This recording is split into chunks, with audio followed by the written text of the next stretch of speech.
For this, you're going to need a socket, an extension, and a wrench. The socket you need is the 1/4 inch 12-point socket.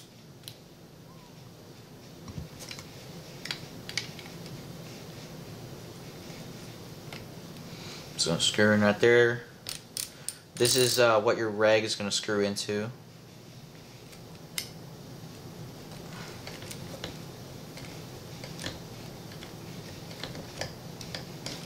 Snug that down nice and good.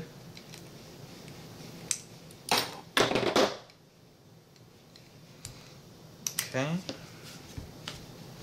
And then the timing rod. So you're going to go right in there. I want to spin the coupler onto the timing rod.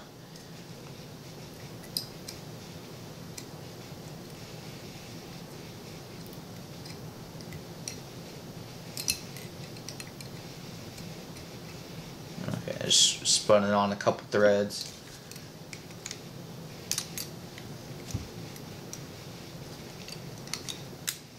Alright, there we go. And drop the screw back in. 1/8 inch Allen key.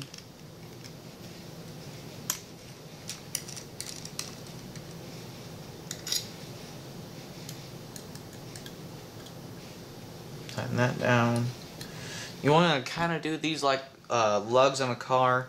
You know, snug one down just a little bit, snug the other one down just a little bit, and then snug them both down tight. Okay.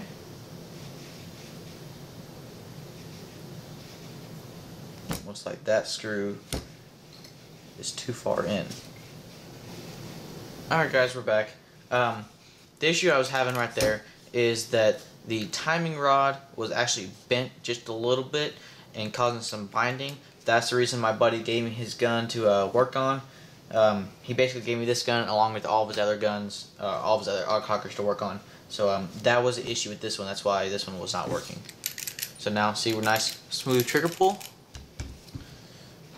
We'll go ahead and adjust this screw that I backed out in a little further.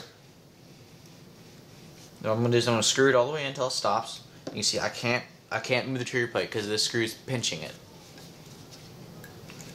I just adjust a little bit. That's going to be perfect just right there.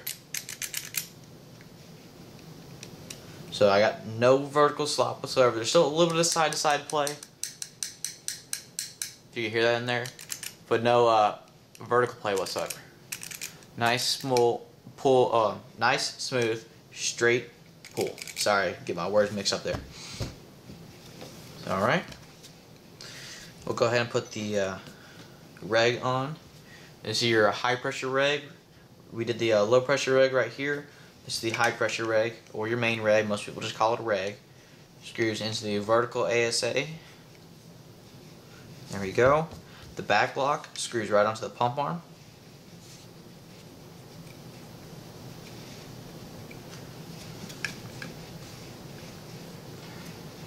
Alright, try that. Now if you can listen closely, you can hear that slap. It's slapping the body. That's what we don't want. It's basically metal on metal, and it causes too much, just excessive wear, both on the anodizing, because it's hitting, these two are hitting each other, and on the threads, because it's trying to pull it farther than it can pull, so it's just extra stress that it doesn't need to be working. So I'm going to unscrew it just once. Looks like we're still there. This pump arm's a little weird. A little finicky, okay. Alright, now see, it's been muffled. That's because the front of the ram is hitting the ram wall before the body, the back block slaps into the body. That's what we want right there. Because the front of the ram has a bumper right there. Alright, screw the bolt in. The cocking rod, I just had it, there we go. Goes in through the back block. I'm not sure if the lug is set right. It appears to be. It'll need to be a little adjusted a little later. The beaver tail. Let's see, there we go. There's a beaver tail screw.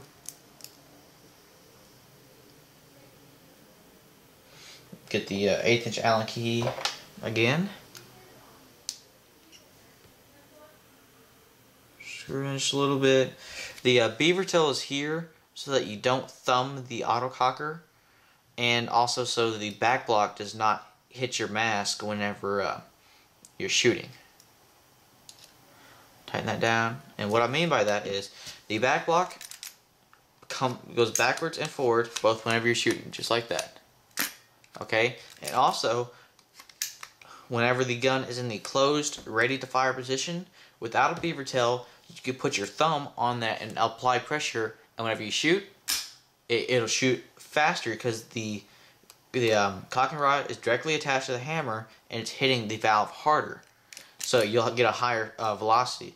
With the beaver tail, it's harder to do that. Back in the day, you had to have a beaver tail on your gun as kind of like a turning lock, like modern guns have a tournament lock built into the board.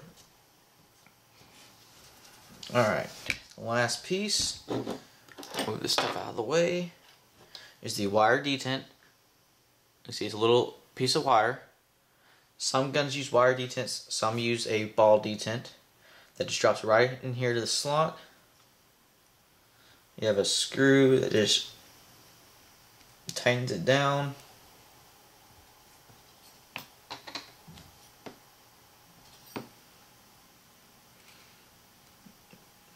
Tighten it down like so. And what I mean by the wire and ball detent, if I can find a ball detent, I guess not. But some autocockers have a hole right here, and there's a sprung ball bearing assembly that screws into that hole, and the ball bearing goes inside the breech, and whenever the bolt pushes the ball past the detent, it pushes the detent back.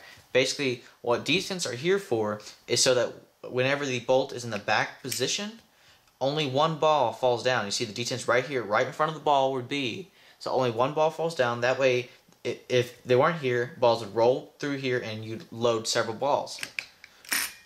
On modern guns, on open bolt modern guns, the detents are there because the gun fires from the open bolt position. So the detents are there so that, again, they don't roll out. People always wonder, they have balls rolling out the end of the barrel. Well, then their detents are bad because that's how it is on normal guns. But on autocockers, the bolt is back, a ball will fall, the detent's just there so that so that two balls don't fall. The bolt will then push the ball past the detent and actually load it into the barrel. So if you have a ball rolling out the end of your barrel, it's because the barrel inner diameter is too big to catch the ball. The barrel is what should be catching the ball and keeping it from rolling out, not the detent. It's a common issue most people have. So that's the basic assembly of an autococker. I can put these grips on and put whatever ASA I want on there, but I'll do that later. So there you go. Thank you guys.